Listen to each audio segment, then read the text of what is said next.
আজ আমি ডিম আলু আর ময়দা দিয়ে তৈরি ভীষণ মজার একটা নাস্তা রেসিপি শেয়ার করছি। সন্ধ্যায় বা বিকেলের নাস্তায় বা টিফিনে এইরকম অনেক বেশি মুচমুচে একটা রেসিপি বানিয়ে সবাইকে তাক লাগিয়ে দিতে পারেন। বেঙ্গলি ফুড ডায়ারিসের পক্ষ থেকে সবাইকে স্বাগত জানিয়ে চলুন তাহলে রেসিপিটা শুরু করি। প্রথমেই একটা মিক্সিং বলে 1 কাপ পরিমাণ ময়দা নিয়ে নিয়েছি। এর সাথে সামান্য একটু লবণ আর 1 চা চামচ পরিমাণ চিনি দিয়ে দিয়েছি। লবণ আর চিনিটা একটু ময়দার সাথে মিশিয়ে নিয়ে 1 টেবিল চামচ পরিমাণ সয়াবিন তেল দিয়ে দিলাম। তেলটা দিয়ে ময়দার সাথে ভালো করে মিশিয়ে নিতে হবে। হাত দিয়ে ঘষে ঘষে ভালো করে ময়ান দিতে হবে। এরপর এর মধ্যে অল্প অল্প করে জল দিয়ে মোটামুটি একটা সফট ডো বানিয়ে নিতে হবে। ডোটা খুব বেশি নরম করে ফেলা যাবে না, আবার অনেক বেশি শক্তও করা যাবে না। তাই এইভাবে অল্প অল্প করে জলটা দিতে হবে। ডোটা মাখানো হয়ে গেছে। এই ডোটা আরও কিছুক্ষণ সময় নিয়ে এভাবে মথে নিতে হবে। এরপর অল্প একটু তেল মাখিয়ে নেব। এতে করে ডোটা ড্রাই হয়ে যাবে না, একদম সফট থাকবে। এখন ঢাকা দিয়ে রেস্টে রেখে দিচ্ছি। ডোটা রেস্টে থাক, ততক্ষণ আমি নাস্তার ভিতরে পুরটা তৈরি করে নিচ্ছি। তার জন্য একটা প্যান গরম করে অল্প একটু সরষের তেল দিয়ে দিলাম। আর এদিকে একটা বাটিতে ডিম ভেঙে নিয়েছি। ডিমের সাথে অল্প একটু লবণ আর একটু গোলমরিচ দিয়ে দিয়েছি। এখন ডিমটা ভালো করে ফেটিয়ে নিতে হবে। এদিকে তেলটাও গরম হয়ে গেছে। এখন ডিমের মিশ্রণটা ঢেলে দিলাম। ডিমের মিশ্রণটা দিয়ে একটু অপেক্ষা করতে হবে। এরপর যখন কালারটা একটু চেঞ্জ হয়ে এলো তখন নাড়াচাড়া করে এরকম ঝুরঝুরি করে ভেজে তুলে নিতে হবে। এদিকে প্যানে আবারও তেল দিয়ে দিলাম। তেলটা গরম হয়ে গেছে। 1 টুকরো দারুচিনি দিয়ে দিলাম আর 2টো এলাচ মুখটা ফাটিয়ে দিয়ে দিলাম। এর সাথে 2টো শুকনো লঙ্কা আর 1 চা চামচ গোটা জিরে দিয়ে দিচ্ছি। সব কিছু একটু নাড়াচাড়া করে নিয়ে 1 বাটি পেঁয়াজ কুচি দিয়ে দিলাম। পেঁয়াজ কুচিটা দিয়ে 2 থেকে 3 মিনিট ভেজে নিতে হবে। ভাজতে ভাজতে পেঁয়াজের কালারটা বেশ চেঞ্জ হয়ে গেছে। এর সাথে একটা ছোট তেজপাতাও দিয়ে দিয়েছি। আবারও একটু নাড়াচাড়া করে নিয়ে দিয়ে দিলাম হাফ বাটি গাজর কুচি আর হাফ বাটি ক্যাপসিকাম কুচি। পেঁয়াজের সাথে গাজর আর ক্যাপসিকামটাও একটু ভেজে নিতে হবে। গাজর আর ক্যাপসিকামটা 1 মিনিট মতো ভেজে নিয়েছি। এখন এর সাথে দিয়ে দিলাম সামান্য একটু হলুদ গুঁড়ো, 1 চা চামচ ভাজা জিরে গুঁড়ো, 1 চা চামচ ভাজা ধনে গুঁড়ো, 1 চা চামচ লবণ, 2টো কাঁচা লঙ্কা কুচি করে দিয়ে দিলাম। এখন সব মশলা একটু নাড়াচাড়া করে মিশিয়ে নিতে হবে।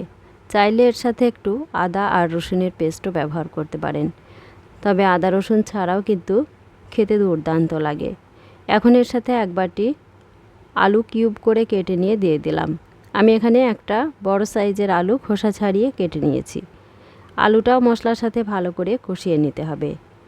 আলুটা মশলার সাথে ভালো করে কষিয়ে নিয়েছি। এখন দিয়ে দিলাম 1 বাটি জল। জলটা দিয়ে আবারও একটু নাড়াচাড়া করে মিশিয়ে নিলাম। এখন ঢাকনা দিয়ে মিনিট 5 রান্না করে নিতে হবে। দেখুন একটু ঢাকা দিতেই আলুটা কতটা সফট হয়ে গেছে। ঢাকা খুলে আবারও ভালো করে নাড়াচাড়া করে মিশিয়ে নিচ্ছি। জলটাও শুকিয়ে গেছে। এখন যে ডিমটা ঝুরো ঝুরো করে ভেজে রেখেছিলাম ওটা দিয়ে দিলাম। ডিমটাও নাড়াচাড়া করে ভালো করে মিশিয়ে নিতে হবে। নাস্তার পুরটা একদম রেডি হয়ে গেছে। এখন নামিয়ে একটু ঠান্ডা করে নিতে হবে। ফিরে এলাম 20 মিনিট পর। এখন ঢাকাটা সরিয়ে ডোটা আরও কিছুক্ষণ মথে নিচ্ছি। এরপর ডোটা থেকে মিডিয়াম সাইজের লেচি কেটে নিতে হবে। এরপর এখান থেকে একটা লেচি নিয়ে হাত দিয়ে গোল করে নিলাম।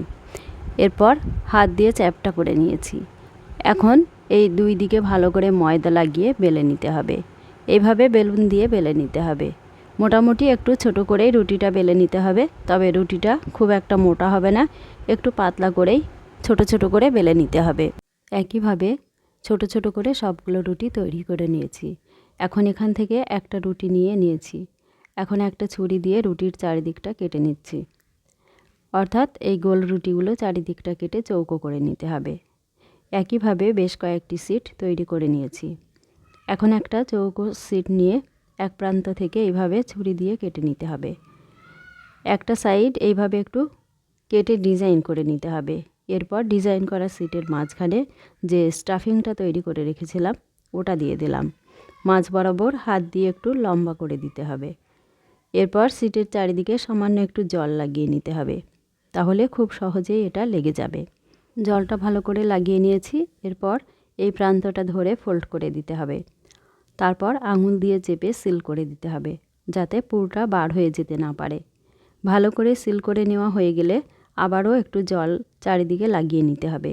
এভাবে অল্প করে একটু জল লাগালে নাস্তাগুলো ভাজার সময় ভেঙে যাওয়া বা খুলে যাওয়া ভয় থাকে না। একইভাবে শিটের ডিজাইন করা অংশটাও ফোল্ড করে নিলাম। এখন নাস্তার দুই প্রান্ত কাঁটা চামচ দিয়ে এইভাবে একটু ডিজাইন করে নিলাম। এতে করে দেখতেও ভালো লাগবে, আবার খুব সুন্দরভাবে সিল করাও হয়ে গেল। এখন একইভাবে সবগুলো নাস্তা তৈরি করে নিতে হবে। সবগুলো নাস্তা তৈরি করে নিয়েছি, এখন এগুলো ভেজে নিতে হবে। তার জন্য একটা ফ্রাইং প্যানে পরিমাণ মতো সয়াবিন তেল গরম করতে দিয়ে দিয়েছি।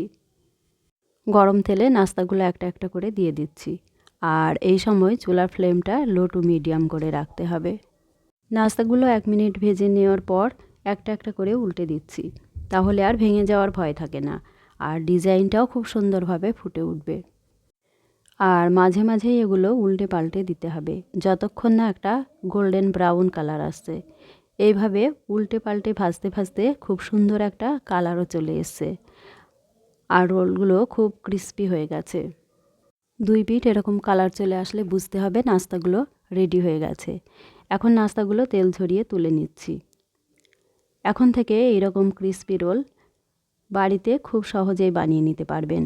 আর নাস্তাগুলো বাড়িতে বানালে কমেন্ট করে জানাবেন খেতে আপনাদের কেমন লেগেছে। আর রেসিপিটা ভালো লাগলে ভিডিওতে একটা লাইক করে দেবেন আর শেয়ার করে দেবেন, আর চ্যানেলটা সাবস্ক্রাইব করে পাশে থাকবেন। ধন্যবাদ।